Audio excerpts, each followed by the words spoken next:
વલસાડ જિલ્લામાં ફરી એકવાર એબીપી અસ્મિતાના અહેવાલની અસર જોવા મળી છે। ધરમપુરના મોટી કોરવડમાં પાણીની અછત મુદ્દે અહેવાલની અસર, કૂવામાંથી જીવના જોખમે પાણી ભરવા મુદ્દે અહેવાલની અસર જોવા મળી છે।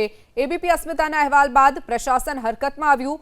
મોટી કોરવડમાં વાસ્મોથી પાણી આપવાની શરૂઆત કરવામાં આવી છે। તો પહેલા વલસાડ જિલ્લાનું જે ધરમપુર આવેલું છે ત્યાં લોકોને પીવાના પાણી માટેની અછત હતી। કૂવામાં જીવના જોખમે પાણી ભરવા માટે લોકો મજબૂર બન્યા હતા। તો બીજી તરફ આ જ અહેવાલ એબીપી અસ્મિતાએ ચલાવ્યો હતો, જેની અસર જોવા મળી છે। વધુ વિગતો સાથે સંવાદદાતા બ્રિજેશ આપણી સાથે ફોનલાઈન ઉપર છે। બ્રિજેશ, જે અહેવાલ આપણે ચલાવ્યો હતો એબીપી અસ્મિતાએ, તેની અસર જોવા મળી છે વલસાડ જિલ્લામાં। પાણીની જે તંગી છે તેની વચ્ચે હવે પાણી આપવાની શરૂઆત થઈ છે, શું વિગતો?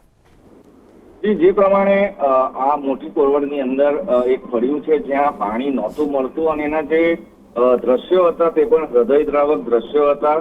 એબીપી અસ્મિતા દ્વારા જે પ્રમાણે આખી બાબતની જાણકારી મેળવવામાં આવી હતી, સ્થાનિકો સાથે વાતચીત થઈ હતી, ત્યારબાદ એ સમયના ઇન્ચાર્જ બીડીઓ સાથે પણ આ સંદર્ભમાં તેઓને આ વિઝ્યુઅલ્સ બતાવવામાં આવ્યા હતા અને તેઓએ ત્યારે જ જે તે ઓથોરિટી છે તેઓને ફોન કર્યો હતો, પાણી પુરવઠામાં પણ ફોન કર્યો હતો અને જે તે એજન્સીઓને ઓર્ડર્સ કર્યા હતા કે તાત્કાલિક ધોરણે આ વિસ્તારની અંદર પાણી પહોંચાડવામાં આવે। આ સાથે તેઓએ એ પણ કહ્યું હતું કે જેટલી વાર પાણી પહોંચે એના વિડીયો અને ફોટોગ્રાફ જીઓટેગ સાથે તેઓને મોકલવા, જેથી કરીને પ્રૂફ રહી શકે કે આ જે છેવાડાનો વિસ્તાર છે ત્યાં પાણી પહોંચી શકે।